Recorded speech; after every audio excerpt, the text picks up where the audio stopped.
Here at Princeton United Methodist Church, we are in a sanctuary that has been filled with prayer for more than a century. Methodists built a modest church on this site in 1849 and expanded in 1910 to this larger structure built with Gothic granite.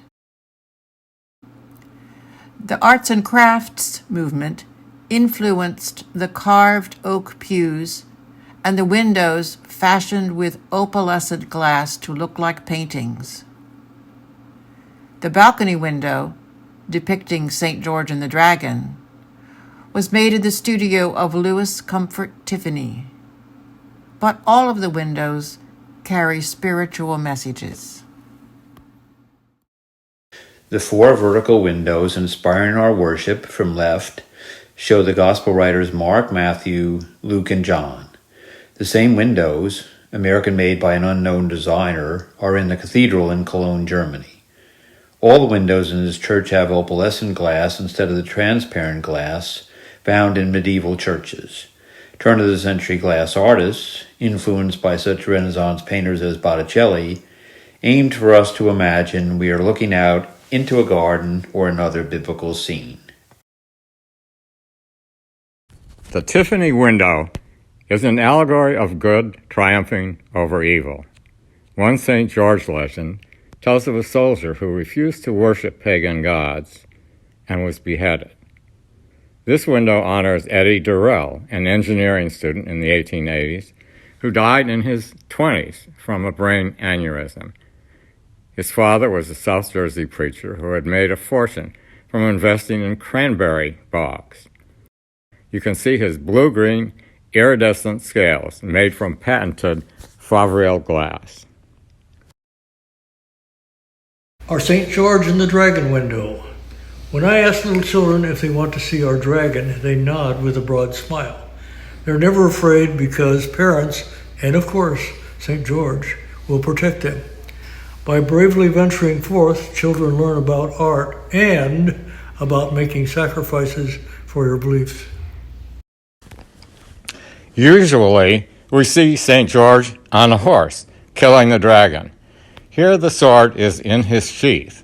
This strong youth has conquered evil, and by implication is in heaven. Note that Tiffany artists etched details in acid, used thicker glass for the armor, and fashioned the scales of the dragon in Favril glass, a process patented in 1894. The color is ingrained in the glass itself. Tiffany Studio signature is on the lower right. Designed by Letterle, an alumnus of the Tiffany Studio, these three windows breathe life into the Bible story from Luke chapter 18, verses 15 through 17. With a varied color, texture, and depth, they portray Jesus receiving infants and children despite his disciples' wishes. Experts have described this window grouping as one of Letterle's finest examples. Two more of his windows are in the adjacent stairwell. Charles Sanford, a generous donor to the expansion of the church, also donated these beautiful windows.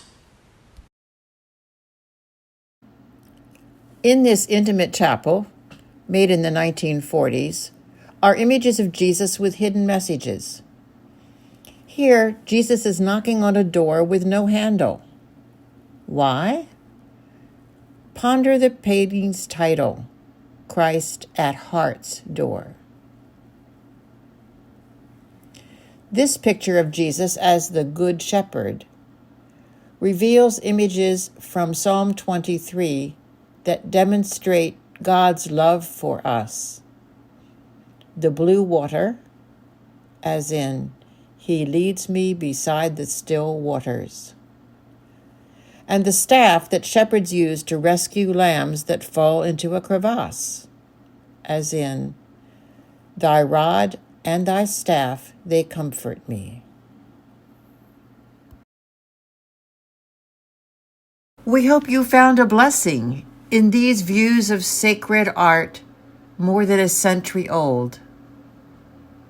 To ask about a future visit, or if you want more information, we invite you to email us at windows@princetonumc.org.